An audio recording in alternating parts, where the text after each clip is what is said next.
Hey everybody, welcome back to the channel. If you're new here, my name is Zach. Here we talk about overlanding, gear, builds, DIY, all sorts of stuff related to modifying your vehicle.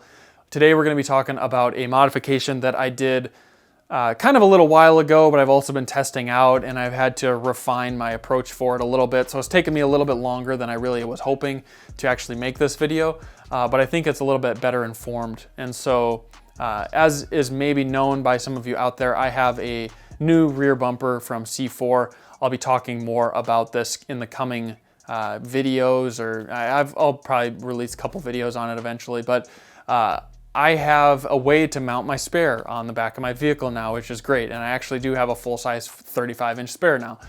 And so with all of these things, that blocks my rear view camera for backing up.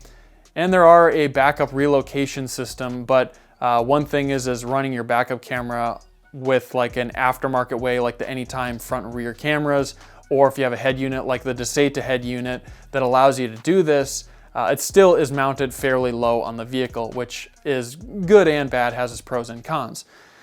I like it, and I still will run one of those systems because I think it's nice for looking at rocks and also backing up. But I don't know if you've run into this before or not, but if you have the shelf like I do, or you just have a lot of stuff packed in your vehicle, because 4Runners aren't that large, and especially if you have like a family of 4 in your 4Runner, you definitely are packed to the brim, if I had to guess. All that view starts to get blocked in your rear view camera. And so this is also a great way to run a rear facing camera that has the view of a rear view mirror. So yeah, there's just a lot of benefits to running this product, and I'm gonna kind of walk you through it. So I wanna thank 4Runner Lifestyle for sending me this mirror. I really appreciate it. I think that this mirror kind of provides a bunch of better visibility benefits for a range of use cases, from being a daily driver, your tow rig, or whatever, all the way up to having a full rear bumper, packed to the brim, molly shelf, whatever it may be. There's benefits all the way through there. So let's jump into the unboxing, and then I will talk a little bit more about the product and kind of explain some of the real nice benefits at the end of the video and why I'm running this product. So let's jump into the video. All right, so shout out to 4Runner Lifestyle for sending me this mirror. I'm really excited about this because right now with the shelf on my back trunk area, it blocks my rear view mirror a little bit. I'm also thinking that if I ever get a spare tire carrier or rear bumper or anything like that for my 35, which I need to carry a 5th 35, I need to relocate my backup camera and also don't have amazing visibility with my rear view mirror. So this seemed like a great option, and reached out to 4Runner Lifestyle. They were willing to send it to me. So let's check out everything that comes in the case with this.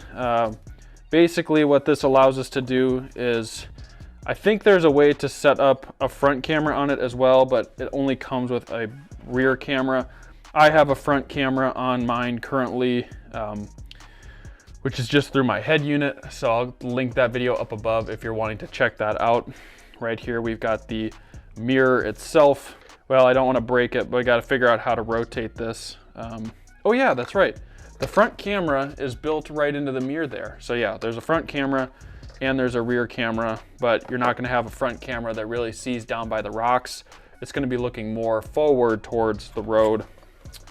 All right, let's move this stuff out of the way here. Comes with just a couple of harnesses. We've got this power harness, and it's got a couple of trigger wires. And then this, I believe, here's the rear camera. I'll just open up these bags real quick. So here we go. Here's the rear camera, and it's got a nice little pivot here, which should come in quite handy. This must be another rear camera mount if you want to use different style mount, or maybe if you have a bolt you can mount it to. So a couple of different options. Set those aside. This, I presume this is for tapping into the backup camera, but this looks like the long power harness for the mirror itself. This little plug, I believe, will plug into our yellow plug from the mirror itself. Nope, that is for the backup camera. Okay, so this is for, oh geez, I gotta look this up. This will be power for the rear camera though. It's like an extension cable to run through the entirety of the vehicle. We've got a couple adaffuses here, so these aren't just directly related to this. Maybe we'll use it for this red wire. What else do we got in here? We've got a couple adafuse lines as well. We've got this little power connector cable, yellow ground wire. Here's our yellow plug for the mirror itself. And these must be a couple little adapter clips or something in case you need to mount this differently to your mirror.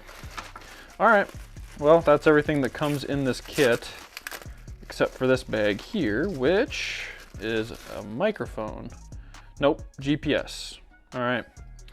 Well, I think we've got everything now out of the packaging. Let's check out these instructions and figure out how to get this thing set up in the 4Runner. All right, so we are out at the 4Runner and we are starting to route some of these wires. This is all held in with a plastic few clips, so there's some down here on the rocker and a few in the back. You just gotta yank on it. You could use a plastic trim removal tool if you want. This right here, this plastic, you can remove with just removing this plastic screw. It's like back in next to the pedal right back there.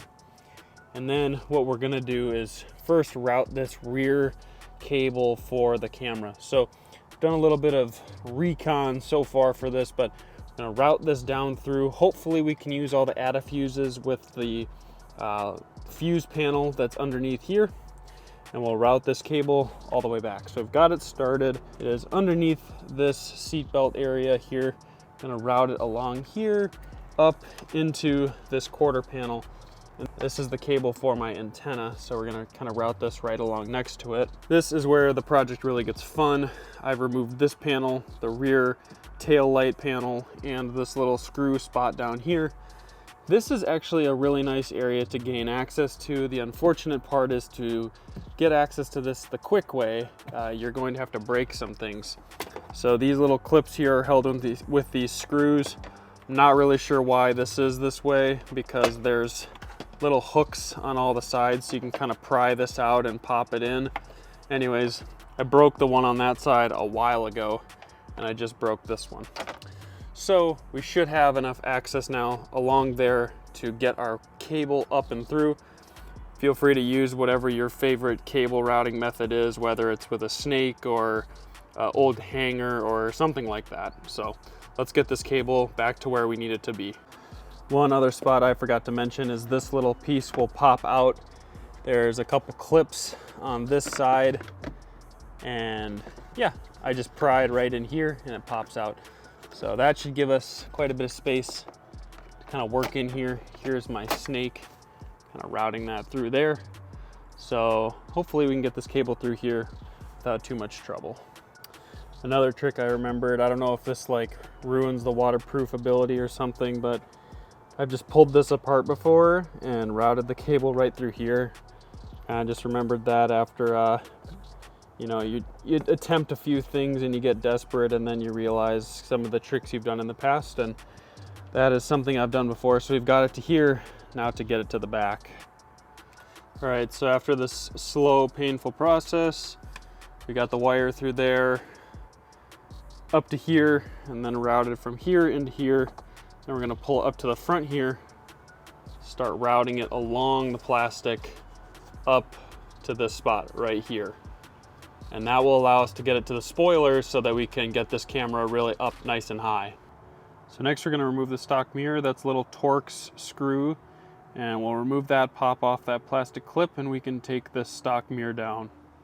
So there you go, just pops right out, and it unclipped that little harness, and we're just gonna probably end up moving that aside.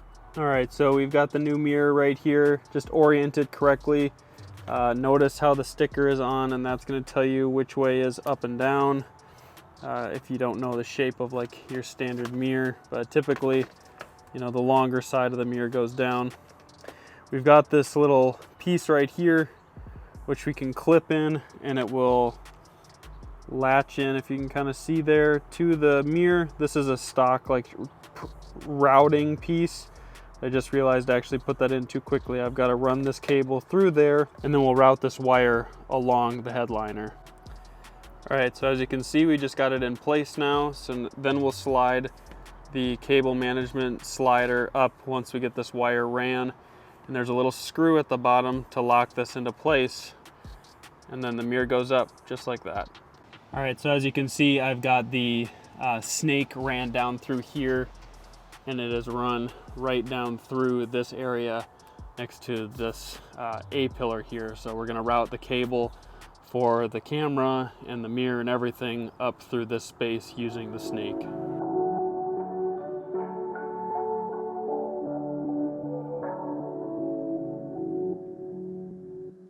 All right, so the next thing you gotta do is you gotta find some spots on your little interior fuse panel as to what you can use.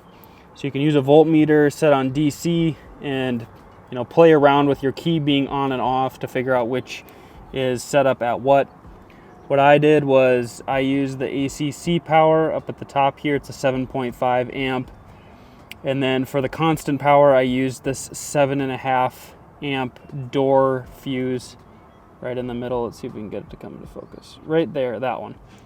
There's a 25 amp right next to it, so it's pretty hard to miss. If you plug all these in and turn on your vehicle and it doesn't power up, probably just have these plugged in backwards. And all you'll do is you'll pull out this fuse and you'll add it into the slot on the add a fuse.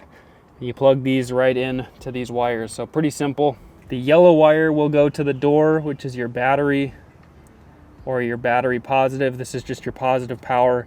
You could hook this up to a fuse box as well, like a Blue Sees. And then your blue is your trigger. So if you have a splitter on your trigger, or you've got a Switch Pros that you can use as an ignition trigger or whatever, this is your ignition trigger, the red wire. Black, find a local ground. If you were talking to Blaze Off-Road, he'd say this needs to go back to the negative terminal of your vehicle. And but I've grabbed a local screw here, which is not the best way to do it, but the way this kit is designed, and I don't feel like extending the cable. Also, if this is your first time installing anything on your vehicle, you probably won't have anything to do that. The kit says it's okay, so take it up with the kit manufacturer if that's something you shouldn't do. So we've got all this plugged in, we've got the cable routed. We've got two things left in this harness to plug in. One is the GPS and the other is the rear camera plug right here. So we've routed our cable up from the rear for the rear camera. So that's pretty slick. We just need to run the power for the rear camera off of the tail lights. All right, so I've just wrapped these connections in some electrical tape. Likely to not unplug, but just in case, I've done so. So now we can just basically start putting this back together. We're done with everything we'll need to do up front here. The bulk of the install now is just in the rear. Still got to plug in this GPS, but I'm just going to shove it down here in the wheel well because I don't really feel like I need a GPS signal from this mirror. I'll move it if that's a problem, but I don't like to stick those sorts of things on my dash or anything like that, so I try to keep them hidden behind the plastics. Once you remove the 4 10mm bolts and the 5 clips that are on the cover below, you can very gently remove the spoiler, which is just held in by a couple clips up here. What we're trying to do is route our wire through this grommet right here, which goes right in this little hole. So now that we've got this open, we should be able to route our wire through here into the spoiler, and we should be good to go. So, all right, let's keep at it. All right, because this grommet fits really tight, I've kind of set the length of this wire as best as I can to fit inside that plastic piece, since we have to pre-drill that plastic piece and route this wire before we put it all back together. So that should be good just like that. Now time to start putting the spoiler back together. All right, there we go. So we got our plastic piece dangling here. We've got the wire ran to this plastic piece that will stick right back up inside of there. You don't have to remove the reverse light or the third brake light up there. I just had done that when I was messing around with stuff. So this should all be good to go. Now I need to route this wire through this rubber harness piece and into the headliner. Before routing that, I just put this right up in place. I drilled a hole about 1/4 inch, just slightly larger, to route this. And then I'll use the red sticky tape on here and then put 2 self-tapping screws right into place to center this between the ladder. I did it right here because this plastic piece seems pretty easy to replace. Not going to ruin any sort of plastic or anything really, and it looks around my spare tire, so should be perfect. All right, let's keep moving. Okay, so here's the red wire to trigger reverse, and here's the harness that I've routed up to the front. It's just stuck right in between here, right behind this trim. So all we do is we pull off this seal here, and you can get right up to where we have routed this wire through this, and it should all be sealed inside of these rubber pass-throughs, so knock on wood, this is waterproof. All right, so at this point in the video, I'm going to kind of cheat a little bit, and I'm going to use this harness that I bought off from Diode Dynamics. It's going to give us a power output for reverse and for when the low beams are on, so that we can set this up to have a backlight for when we have our tail lights on, and then it will convert to like the large output white when we're running the reverse lights. So that's what this is going to be for, but when we're hooking up this little terminal to our SSC2s, I'm going to also pipe in this power line, because this power line needs to go to the reverse power so the camera turns on when we put it in reverse.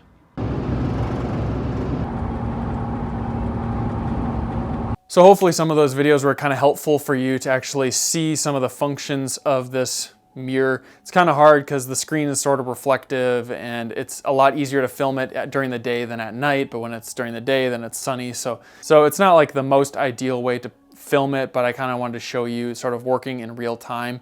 It walks you through the process of formatting an SD card, because you can actually store recordings on this sort of like a dash cam. And so if you want to use this like a dash cam, you can.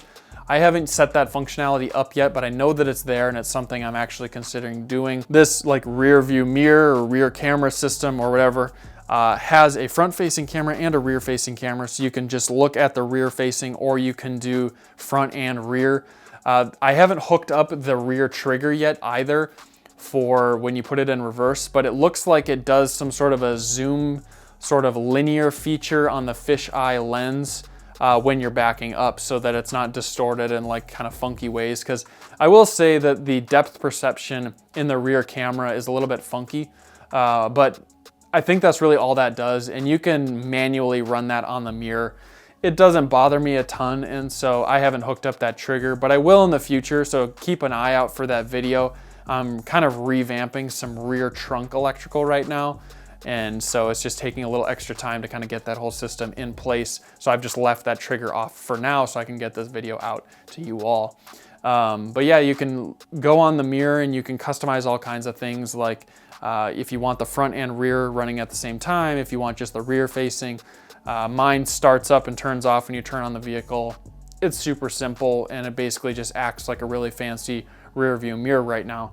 I've really liked it because I haven't gotten my backup camera relocated yet on my bumper, so I actually have a way to back up with a camera, which is kind of nice because there's a lot of visibility blocks and other things with the rear bumper and the spare. And it also is just nice being a taller vehicle to have that visibility behind me. Also, I really like it for when I'm towing a trailer, because the fisheye lens allows me to see almost everything in my trailer and the traffic behind me. And so it's really nice visibility to be going down the road and be able to see all of that, because typically a rear view mirror, you would just see out the window at the traffic and maybe like the top of the trailer. And with a backup camera, you typically can't see that because typically it's staring right at like the front of the trailer, but this is mounted up high. It's got that bird's eye view and you can see everything. So it's awesome. And especially if you have like an open top trailer where you're hauling brush or stuff from the hardware store, things like that, it's great. Or if you had like dirt bikes or a four-wheeler in a trailer, you can watch everything, see how it's riding on bumps, all of that. It's really handy. I really like that. And yeah, I'll probably take advantage of the dash cam feature in the future. But yeah, those are some reasons why I really like this. It's not an overly expensive modification. And if you just pack your trunk full a lot and you like the peace of mind of still being able to see behind you, that's just another good reason to get this as well. So lots of great reasons to run this modification. The install takes a little bit to actually route all the cables, but once you do it, it's pretty sweet. I really like it. And you could also not be quite as much of a psycho as me, and you could just route the cables in a bit of an easier manner and just mount it somewhere that's a little less complicated, and that'd be totally fine too. If you haven't noticed, I tend to take projects to kind of the next level and do the most extra sort of thing that you can do, but yeah, I guess it's self-inflicted. So thank you so much for watching. I appreciate all the support. If the install was helpful for you, or you just kind of like listening to me ramble about why I choose certain things or whatever, you know, drop a comment, let me know. Sometimes I feel like my videos get too long, and if you guys appreciate them, then I'm happy to continue to do them. So thank you so much for watching. I appreciate your support, and I'll catch you all in the next video.